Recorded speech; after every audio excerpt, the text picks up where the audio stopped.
বলিউডে এখন নতুন আলোচনা বাপ কা বেটা। হ্যাঁ, শাহরুখ খানের বড় ছেলে আরিয়ান খান হাজির হয়েছেন নিজের প্রথম ওয়েব সিরিজ নিয়ে। আর এন্ট্রিটা একেবারে বাবার সেই চিরচেনা বাদশা স্টাইলে।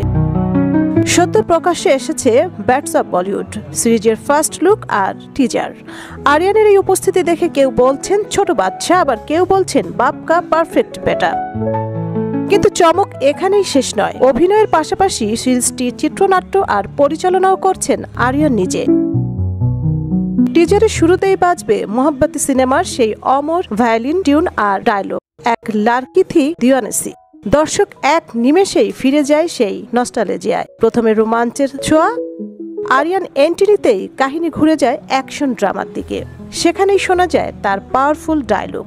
এই ডায়লগ শুনেই স্পষ্ট আরিয়ানের এই প্রথম সিরিজ আসলেই বাপ কা বেটা। গৌরী খান প্রযোজিত, আরিয়ান পরিচালিত আর অভিনীত ব্যাটস অব বলিউড এবছরের শেষেই নেক্সট ফিক্সে স্ট্রিম শুরু হবে। যদিও মুক্তির সঠিক দিনক্ষণ এখনো ঘোষণা করা হয়নি, তবুও ভক্তরা এরই মধ্যে উন্মাদনায় ভাসছেন। বলিউডে কি তবে শুরু হলো নতুন বাদশার যুগ? দর্শকরা অধীর আগ্রহে অপেক্ষা করছেন উত্তরটা জানার জন্য। সঞ্জিদা জুথি, সারা বাংলা।